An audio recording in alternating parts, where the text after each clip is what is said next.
നേരെയായി.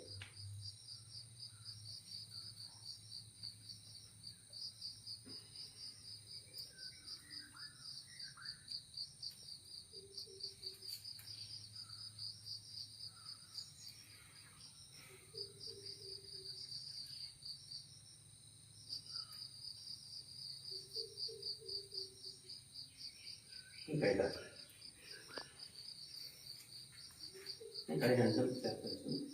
ഇതുവരെ നമ്മൾ ചെയ്തത് മുഴുവൻ സ്പീഡിലുള്ളതോ അല്ലെങ്കിൽ മൂവ്മെൻറ്റിലായിരിക്കും. അടുത്തത് ചെയ്യുമ്പോഴുള്ള പ്രത്യേകത നല്ല നമ്മൾ രണ്ട് ഈ കൈ അതിൻ്റെ മേലിൽ കൊണ്ടുവന്നിട്ട് അത് ഹോൾഡ് ചെയ്തിട്ട് നോർമൽ ബ്രീത്തിങ് ചെയ്യും.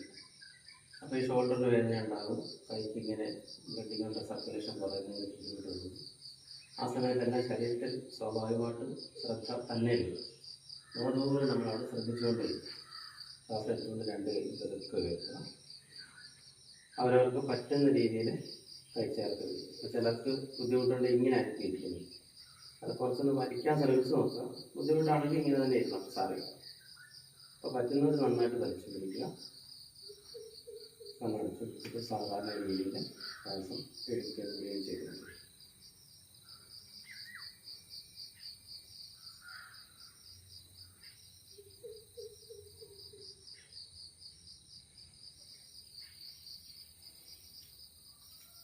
ശ്വാസം ഇട്ടുകൊണ്ട് പതിയെ പതിയെ കൊണ്ടുപോകുക.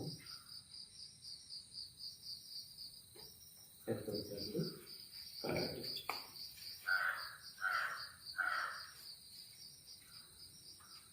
കണ്ണടയ്ക്കാൻ പറ്റുന്നത് കണ്ണടച്ച് കഴിയുമ്പോൾ നമ്മുടെ കയ്യിലോട്ട് ആ തണുപ്പ് ഇങ്ങനെ ചടങ്ങുകൾ വരുന്നു.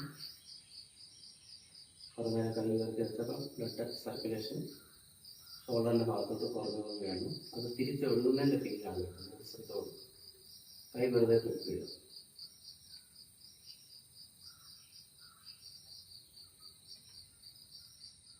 കാല് ചേർത്ത് വെച്ചു കൈ മുന്നോട്ട് വെച്ചു.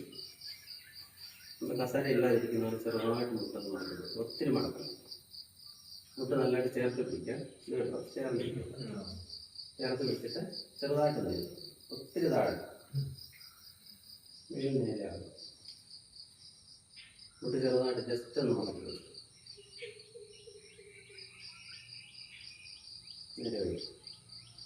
കൈതാഴ്ത്തും. ഇപ്പം നമ്മൾ ചെയ്യുന്ന സാധനം എക്സസൈസ് ആയിട്ട് ചെയ്യും. ഇതിങ്ങനെ വെച്ചിട്ട് ഇങ്ങനെ മടങ്ങി ഇങ്ങനെ പൊങ്ങിയിട്ട് അത് നിങ്ങൾ അധികം അങ്ങനെ ചെയ്യാതിരിക്കുകയാണ് നല്ലത്.